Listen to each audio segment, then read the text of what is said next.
It's a nice one. They're all nice here.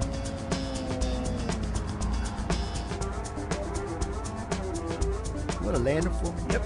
Absolutely. As long as I don't put a... Yeah. Okay. Start. There, get him over there. Little guy. He's nice though. Oh, he's gone. Oh. Up right off. Anyway, I'm on the Susquehanna River. It's January. Smallmouth fishing is going to just get better. Hey, I'm Bob Murray. You're watching Delaware Valley Outdoors, and this is going to be a good one. All right, we got one in there, bud.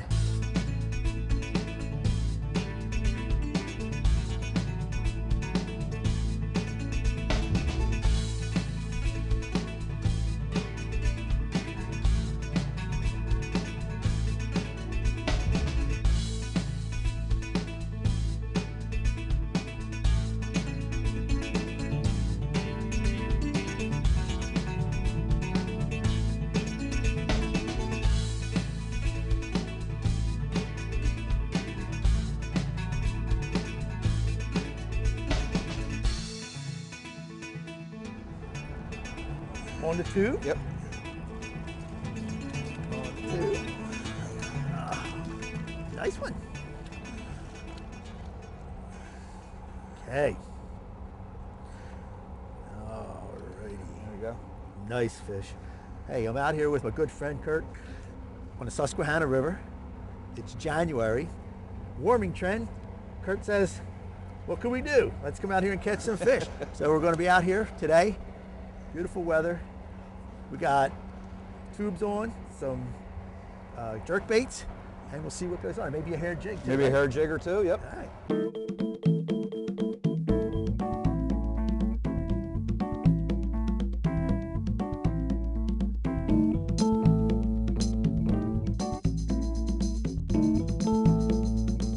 Another one. All right, Curt, let's just talk a little bit about what we're doing here. It's cold water. We got about 38 degrees. 38-degree water. And beginning of January, I guess, somewhere in January.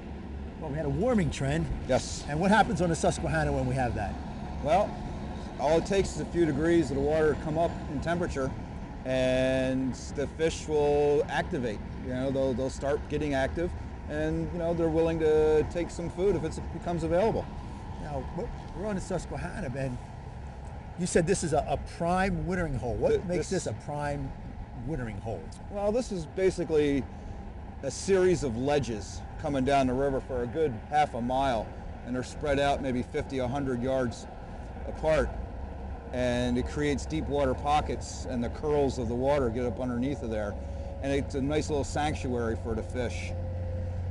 And so they'll, well, like I said, we have this warming trend, and they'll feed. Absolutely. While we get this warming trend. Yes, sir. And so they'll just lay behind the ledges. Is that That's what they're doing. They're kind of stacked up down in behind the ledges. You know, it's cold water, and so they're just sitting down there, you know, waiting until springtime to come, and then they'll scatter to where parts unknown. You know, who knows where they're going to go. But yeah, they'll just hang out here all winter long. You can see we got out here, but you can see all the boats that are out here today fishing because you got good weather, and you got to get it in while it's there. You know, it's better than suffering from cabin fever all winter. You know, you got a couple of warming trend days here, and now we've been trying. Like I caught one fish on a jerkbait. Yes. And then you went back to the tube, or we can use a hair jig. We're probably going to switch off. We're probably gonna go to a hair jig also. And let the fish tell us what they really want. Right. But again, the whole presentation, even with the jerk bait, is cast it out, jerk, get it down, and then let it pause. So you're staying there for a long period of time. As long as you can take it, as long as you can stand it. It's really tough to not want to move it again. Right. But I said you just gotta let it go because the fish aren't very active, but when they see that bait hovering in there, because this is a suspending jerk bait. Yes. When that bait hovers like that, they'll just come up, ease up on it, and then the next time it twitches, they're on it. They'll think he's alive, and they're gonna suck it up. Nice fish. Woo. On that tube.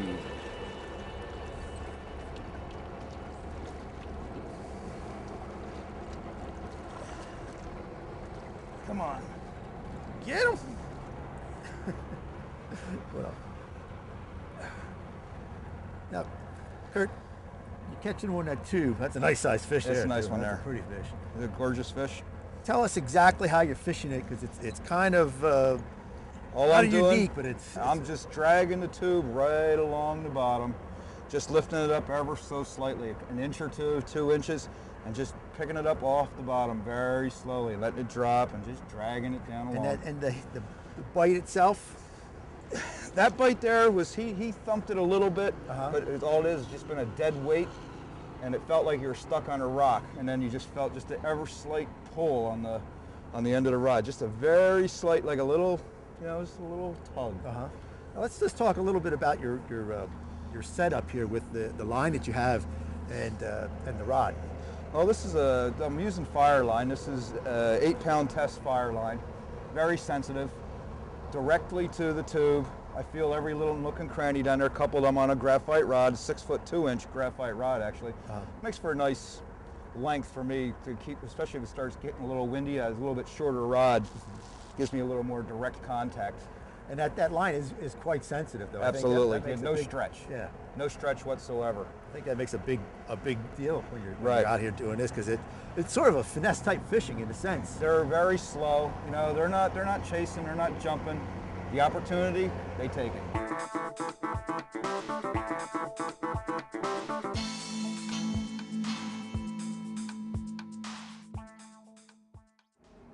We have a wonderful day here today, but the best time to be out here on the Susquehanna is basically any time, to be honest with you.